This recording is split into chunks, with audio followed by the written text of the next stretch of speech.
कल लाइव सत्संग में आपने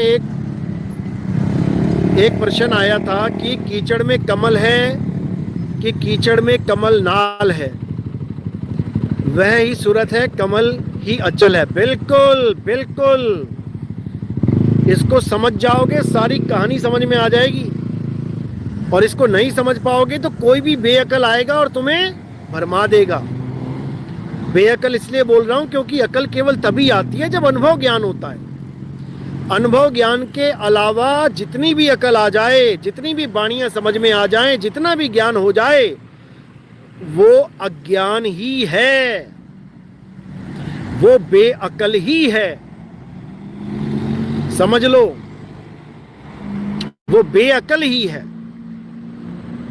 जब तक आत्म ज्ञान नहीं हो गया, जब तक बड़े से बड़े ज्ञानी उलझ जाएंगे आपस में। अब देख लो, एक शिव महापुराण का वाचक और एक गीता का वाचक उलझ गए। आजकल वायरल हुआ पड़ा है सारा मामला। दोनों हिंदू धर्म के पुजारी हैं, दोनों की रोजी रोटी धर्म ग्रंथों से चलती है। अब दोनों उलझे पड़े हैं। क्यों उलझे पड़े हैं? क्योंकि शरीर में उलझ गए हैं। एक भोले शंकर का पुजारी और एक राधा रानी का पुजारी। अब लड़ते रहो सारी उम्र। ये झगड़े कभी खत्म होने वाले नहीं हैं। ये झगड़े कब खत्म होंगे? जब हम शरीर से ऊपर उठेंगे, शरीर से ऊपर उठेंगे, आत्म ज्ञान में प्रवेश करेंगे। इसीलिए बोला कि आत्म ज्ञान ही बीसम बीसा ज्ञान है, यानी 100% पूर्ण ज्ञान है। जब ये आएगा बीसम बीसा, ना रहेगा ईसा, ना रहेगा मूसा, राज करेगा जगदीसा। ना ईसा ना मूसा, यानी शरीरों का खेल खत्म। ईसा भी एक शरीर है, मूसा भी एक शरीर है। शरीरों से ऊपर उठ के राज करेगा जगदीसा, जो सारी दुनिया को चला रहा है। वो देवों का देव, आत्म देव, जिसकी वजह से राधा रानी भी चल रही है और जिस आत्म देव की वजह से भोले शंकर भी चल रहे हैं, जिस आत्म देव की वजह से कृष्ण जी चल रहे हैं, जिस आत्म देव की वजह से हनुमान जी चल रहे हैं, जिस आत्म देव की वजह से राम जी, लक्ष्मण जी सब चल रहे हैं, उस आत्म देव को तो सब भूले पड़े हैं और शरीरों की पूजा में उलझ गए हैं। और गीता चीख चीख के समझा रही है कि हे अर्जुन, जो आत्मा को जान लेता है वही सत्य सनातनी है। अध्याय 2 24वां श्लोक पढ़ लो, तब समझ में आएगा कि गीता कृष्ण जी की पूजा करने को कह रही है या आत्म देव सत्य सनातन को जानने की पूजा करने को कह रही है। तब समझ में आएगा, तब खत्म होंगे ये झगड़े। नहीं तो हिंदू मुसलमान तो दूर है, ये हिंदू हिंदू ही आपस में लड़ मरेंगे। क्योंकि अभी तुम्हें पता ही नहीं है कि सारे ग्रंथ विरोधाभास वाले हैं। शिव महापुराण में शिव जी की महिमा है, विष्णु जी को एक आम इंसान की तरह प्रदर्शित किया गया है। वहां पे विष्णु महापुराण में विष्णु जी की महिमा है, शंकर जी को एक आम इंसान की तरह प्रदर्शित किया गया है वहां पे। ऐसे ही हर ग्रंथ में हर एक जिसके नाम का ग्रंथ है उसकी महिमा है। आप देवी भगवत महापुराण पढ़ेंगे, वहां पर देवी की महिमा है। ब्रह्मा विष्णु महेश को वहां पर तुच्छ बना दिया गया है, उनका जन्म मरण दिखाया गया है, उनको बालक के समान बना दिया गया है। तो वहां पे शिव महापुराण विष्णु महापुराण सब फेल हो जाते हैं। वहां सबकी जगजननी जगदम्बा है। तो भैया अभी भी होश कर लो, सत्य को जान लो, उसको समझ लो जो सबका तारणहार है, जो सबको चला रहा है।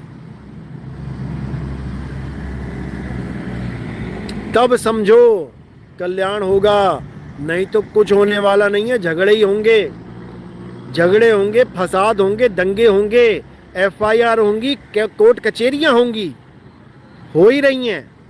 वो शिव महापुराण वाले के खिलाफ कोर्ट में चले गए मामला। अब बताओ, वो कोई घर से थोड़ी नहीं बोल रहा है, उसने भी कोई ग्रंथ ही पढ़ा होगा तभी तो बोल रहा है। वो सब अपने अपने ग्रंथ को लेके बैठे हैं, सच्चाई कोई नहीं जानना चाहता।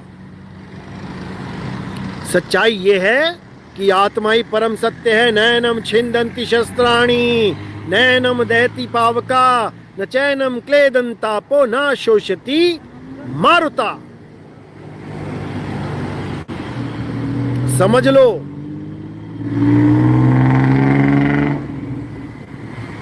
जब तक ये नहीं समझा कुछ नहीं समझा। ये हमारे धर्म का सार है, सनातन सत्य सनातन धर्म का सार है आत्मज्ञान। सत्य सनातन धर्म कभी शरीरों की पूजा की बात ही नहीं करता था, समझ लो।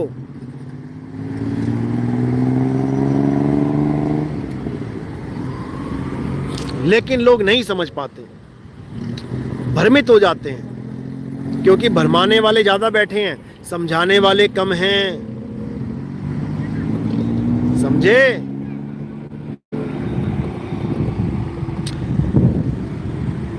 प्रांजलि सतनाम साहिब बंदगी, पन्ना सिंह साहिब बंदगी, बीना सतनाम सतनाम, नील गगन सतनाम साहिब बंदगी, खुशी साहिब बंदगी सतनाम, उत्तम दास सतनाम। गुरुदेव, घड़ा फूट भी गया तो टूटकर सागर में गिर जाएगा, और अच्छे से समझ लो इस बात को। इसीलिए मैं कह रहा हूं, गांव गांव में गली गली में डंका बचाओ बचाओ आत्मज्ञान का। डंका बजना चाहिए आत्मज्ञान का। इन लोगों ने पत्थरों की पूजा कराई, इन लोगों ने देवताओं की पूजा कराई, अब आत्मा की बात होनी चाहिए। अब करो प्रचार। अब कबीर जयंती आने वाली है, कबीर प्रगट दिवस। जयंती उसको कहते हैं जो जन्म लेता है, प्रगट दिवस कहते हैं जो प्रकट होता है। बोलने में आ जाता है, कैलेंडर में जयंती लिखा होता है, कबीर जयंती, या नेट पे सर्च करेंगे तो कबीर जयंती आता है, लेकिन असल में वो कबीर प्रगट दिवस है। तो कबीर प्रगट दिवस में आपने क्या करना है, अपने घर के आसपास कहीं पर भी जहां रोड चल रही है, आप मीठे जल की छबील लगा लीजिए, रूह अफ़ज़ा डाल लीजिए, या शक्कर घोल के आप छबील लगाइए। गर्मी का मौसम है, जीवों को पानी भी मिलेगा, शरबत भी मिल जाएगा। जो भगत हैं शहर में 5-7 से ज़्यादा हैं, वो सारे मिलके छबील लगाएं और उसकी वीडियो YouTube पे डलवाएं, मुझे भेजें, और भी YouTube चैनल है उनको भेजें। कबीर प्रगट दिवस में जगह जगह पे छबील लगनी चाहिए, और प्रोजेक्टर जो चलेगा वो गुरु पूर्णिमा में चलेगा। गुरु पूर्णिमा में जगह जगह प्रोजेक्टर चलना चाहिए। शाम के समय आपके घर के पास कहीं भी जगह है और बिजली की व्यवस्था है तो एक प्रोजेक्टर लगाइए, सामने पर्दा लगाइए, और आते जाते लोग अपने आप बैठेंगे और वहाँ पे सत्संग चलवाइए। ये गुरु पूर्णिमा में आप लोग कर सकते हैं। और छोटा मोटा प्रसाद ले लिया, बूंदी ले ली, मखाने ले लिए, कुछ भी प्रसाद में बांट सकते हैं। इसको ऐसे ही नहीं जाने देना इस दिन को। ये दोनों दिन बहुत खास हैं, प्रगट दिवस और कबीर प्रगट दिवस और गुरु पूर्णिमा, इन दोनों में जरूर जरूर जरूर ये कार्य करें। और जहां पर ज़्यादा भगत है ये मिलके करें। फ्लैक्स बोर्ड लगवाएं जिसमें क्या लिखना है मुझे मैसेज करें, मैं बताता हूं आपको। वो पूरा डाटा आपको पहुंच जाएगा PDF फाइल में, आपने वही छपवा लेना है और जहां छबील लगेगी वहां पे लगा लेना है।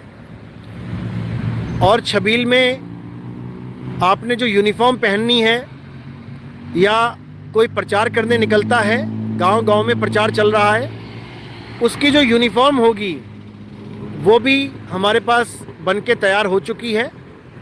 उसके लिए भी आप यूनिफॉर्म के लिए मैसेज करें 9810739878 या मुझे मैसेज कर सकते हैं 9256111007 पे। तो आपको यूनिफॉर्म कोरियर के द्वारा पहुंचा दी जाएगी। आप उसको पहन के प्रचार करें, उससे बहुत बड़ा इफ़ेक्ट पड़ता है। और जो भगत भाई एंटी करप्शन में जुड़े हैं उनको भी अब एक्टिव होने की ज़रूरत है। अपने गांव में, अपने समाज में, अपनी गली मोहल्लों को, वहाँ के निवासियों को बताओ कि हम कैसे भ्रष्टाचार मुक्त देश को कर सकते हैं। बहुत आसान है, कोई बड़ी बात नहीं है, लेकिन एक बार पावर में आना पड़ता है, एक बार कार्ड बनाना पड़ता है। एक बार आपका कार्ड बन गया और आपने अगर किसी भी विभाग में वो कार्ड दिखा दिया, अगर कोई आपसे रिश्वत मांग रहा है, उसकी हिम्मत नहीं कि आपसे 5 रुपया भी मांग ले। जहां पर आप बार बार पैसे देते हो, किसी भी सरकारी कर्मचारी के द्वारा आप प्रताड़ित किए जाते हो, उसकी हिम्मत नहीं है जो तुमसे 1 रुपया मांग ले।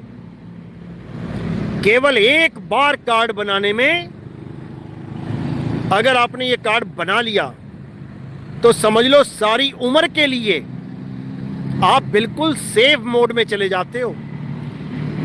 कहीं पर भी कोई भी सरकारी काम है, एक बार कार्ड दिखा दिया ना आपने, उसकी मजाल नहीं कि तुमसे 1 पैसा मांग ले। ये उस कार्ड की वैल्यू है। मैंने पहले ही बताया था, एक भगत था हमारा,